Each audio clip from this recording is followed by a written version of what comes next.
구티비 월드와이드입니다. 지난해 미국에선 종교적 신념이 존중받아야 한다는 판결이 잇따랐습니다. 크리스천 포스트는 고난과 역경 속에서도 신앙을 끝까지 지키고 승리한 사람들 4명을 선정했는데요. 첫 번째 인물은 30년간 소방관으로 근무했던 켈빈 코크란입니다. 코크란은 2015년 동성애가 성적 도착이란 기독교적 내용이 담긴 책자를 배포했다가 해고됐습니다. 하지만 연방지방법원은 언론 출판의 자유를 보장한 헌법을 근거로 해고 결정이 위헌이라고 판결했습니다. 두 번째는 병원에서 임산부에게 낙태 수술에 대해 안내해야 한다고 강제한 캘리포니아주 법이 위헌으로 판결된 사건입니다. 캘리포니아에선 그동안 이 법 때문에 기독교 단체가 운영하는 병원에서도 임산부들에게 낙태 시술 절차를 안내했어야 했는데요. 연방대법원은 해당 법이 헌법에 명시된 표현의 자유를 침해한다며 기독교 단체의 손을 들어줬습니다. 세 번째는 동성 커플의 웨딩 케이크 제작을 거부해 소송을 당한 빵집 주인 잭 필립스 사건입니다. 유죄를 선고한 1심과 2심 판결을 뒤집고 연방 대법원은 필립스에게 무죄를 선고했습니다. 콜로라도주 시민권위원회는 웨딩 케이크 제작 거부가 성적 지향에 따른 차별을 금지한 차별금지법을 위반했다며 소송을 냈지만 법원은 자유로운 종교 활동을 보장하는 헌법 제1조에 따라 필립스의 손을 들어줬습니다. 마지막으로 동성 커플 결혼식에 사용할 꽃 주문을 거절한 꽃집 주인 베러넬 스투츠만 역시 이와 유사한 사례였는데요.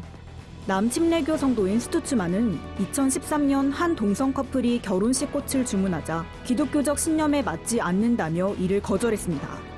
이 사건 역시 연방대법원에서 1심과 2심 판결을 뒤집고 무죄를 선고했습니다. 우크라이나 정교회가 교회 독립 절차를 마무리하고 330여 년간 속해 있던 러시아 정교회로부터 완전히 독립했습니다.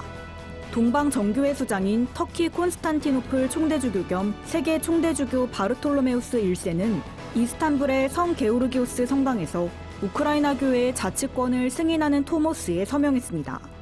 바르톨로메우스 총대주교는 우크라이나 교회가 외부의 간섭에서 벗어나 독립과 자치를 누리는 성스러운 선물을 받았다고 선언했습니다. 러시아가 지난 2014년 우크라이나에 속했던 크림반도를 강제 병합한 뒤 양국 간 갈등이 심화된 상황에서 우크라이나는 종교적으로도 러시아와 갈라서게 됐습니다. 인도 남부 케랄라주에서 한쪽 팔을 든 여성들이 줄지어 섰습니다. 힌두교 대표적 사원인 사바리말라가 가임기 여성의 출입을 금지한 데 대해 항의하는 모습인데요. 무려 500만 명의 여성들이 620km에 이르는 인간띠를 만들었습니다. 이에 힌두교도들은 폭력 시위를 벌이며 여성의 사원 출입을 격렬하게 반대하고 있습니다. 이 과정에서 1명이 숨지고 700여 명이 체포되기도 했습니다. 인도 대법원은 지난해 여성 출입 제한을 풀라고 판결했지만 사원 측은 가임기 여성은 불결하다며 완고하게 사원 출입을 막고 있습니다. 중국의 무인 달 탐사선 창어 4호가 인류 최초로 달 뒷면 착륙에 성공했습니다.